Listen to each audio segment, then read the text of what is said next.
Hey guys, it's Sarah and this is my studio. So last week I did an unboxing of XTool's new M2 machine, and I told you guys if you had any questions to go ahead and kind of leave them in the comments, and I would try to get them answered as best I could, as well as letting you guys know on a little more in-depth review of what I thought having used the machine. Now, I will tell you, admittedly, when I unboxed the machine, I felt a little frustrated with it. And I think more than anything, some of that was the fact that I was using sort of a beta software for the XTool Studio. I think that would be the best way to put it. Basically, it's a specific version of XTool Studio that allowed me to use the machine since it wasn't necessarily public. And I think part of the challenge was that some of the material settings, their library wasn't completely built for the M2. So once I realized, oh, that's my problem, and I was able to just kind of dial that in the old-fashioned way with testing material. Obviously, the beta software isn't going to be something you guys are needing to worry about. XTool has long since fixed everything, and you'll have access to all of the material libraries, and they will work just fine, and that will make that process super easy for you guys. Then I really kind of started liking using the machine. And I've used it a couple more times now, including doing my Mother's Day project where I did kind of this cool puzzle piece that I found. I've also been playing around with figuring out how to cut stickers, and I actually with the laser was able to pull off not only like full die cut stickers, but I actually figured out the kiss cut settings for stickers. So that does in fact work. As I got to play with it a little more, I think my favorite feature honestly was the fact that I could close the lid and get an accurate camera capture. It would go in and auto measure the height of the material, and all of that would line up, and I would be able to drag and drop things with really high precision accuracy. A lot of you guys had some questions about additional accessories on it, in regards to like where the blade function was, as well as the ink cartridge. So one person asked about what the ink cartridge looked like. I brought it over here where I do my screencasting, and I will pop the case out, but the cartridge pops out and it looks like this.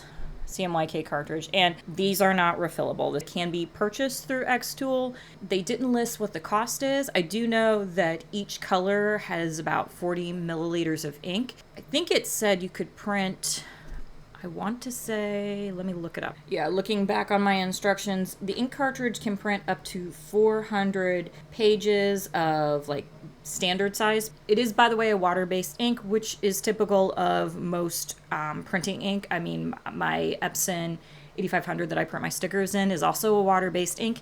The difference is that I usually layer a layer of adhesive on top of it. That also is something I want to bring up. When a couple of people mentioned it in my comments, and I noticed at least one video with this, is that while the laser will cut all sorts of materials, there are materials you should not be cutting. And I bring this up partly because I feel like this is a good starter machine for people who are interested in getting into a laser. You need to make sure that you know which materials you're working with. Very important thing. Do not cut anything with standard polyvinyl chloride in it. And that also means paying attention to what you're putting in a laser. And I don't say this to scare you guys. I want you guys to have lots of fun. But I also want you to be able to do things safe. That's important in my studio. And I would just kind of rather let you guys know what is safe to laser engrave, as well as where you can find safe material to laser engrave or to color print. XTool has a huge surplus of laser safe materials that you can access, everything from laser engravable notebooks to acrylic to paper, all sorts of things that you can laser, and you don't have to worry about any of the material being toxic or potentially a inhalation hazard. And by the way, anytime you're cutting with the M2, you want the system to be set up for ventilation. There's a hose attached to the back of the machine that needs to be going out either a window, or if you have like the XTool's AP2 filter, you can hook it up to that. I know when I was filming, it didn't look like I had it ventilated, but I literally had the machine in front of my window, and I kind of thought that was a given, but I guess not.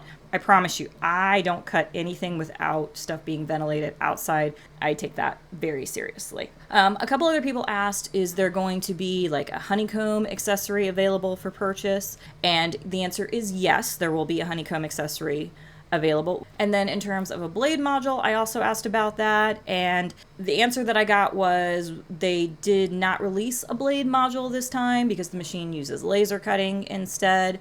And the thought process is that laser cutting tends to be better than blade cutting. And I will give them that. Using a laser to cut very intricate paper or very intricate fabric is definitely something that I find to work a little bit better. To give you guys an example, I've been playing around actually learning embroidery, and I kind of started playing around doing patches. I'm taking some of my art and creating these cute little patches. I've got one design done so far. It's my little pickle guy. And to cut that fabric, I initially used my Cricut to do that with a bonded blade on the fabric plate, and it was just causing a lot of fraying. It was very annoying. The patches were still a little bit on the thin side, so I'm actually curious to do that with felt, which I can do with the M2 laser. The M2 specifically works well with felt. They sent me a ton of felt to actually play with that I haven't had a chance to do that with, so I may make some patches using that felt. So that was kind of the things that I wanted to cover with you guys regarding the M2, just sort of like an additional review, you know, the information about the ink cartridge that you guys all asked about, or the honeycomb. And I definitely think this is a great starter machine. So anyway, that's just kind of some details that I've got for you guys. I hope this will help you guys in terms of like your plans on whether or not you plan to purchase the machine. There is a link in my description. It is an affiliate link, so I get a little bit of kickback if you're interested. If you don't, you're welcome to certainly just go to the XTool website and order it from there. Like, I don't mind. I'm just letting you know that I do have the affiliate link, but I also want you guys to trust that I'm going to be honest about things. The learning curve for the XTool M2 was a much smaller learning curve than my previous laser machine. I mean, I spent 2 weeks setting material on fire here. Auto Z-axis positioning, it took me weeks to figure out that that was a separate setting in Lightburn. The M2 literally captures an image, brings the laser over to wherever you want on the piece. So it's like if you've got like risers or something holding it down, it's not going to base it on that. It's going to base it on wherever you put it. Those were two things that I really like about that, and I'm going to be real honest. I'm like, I do not think I will purchase the laser without those options in the future. And those are pretty nice high-tech options that you don't see with machines at lower price points. That's all I have for you guys today. If there's additional questions or additional projects you want me to do with the machine in the future, please let me know. Leave a comment below. If you want to see more content like this, by all means, please hit the subscribe button and ring the bell for notifications. Also, if you could tap the like button to tell the Eldritch algorithm that this video was a good one. And I will see you guys next time. Bye.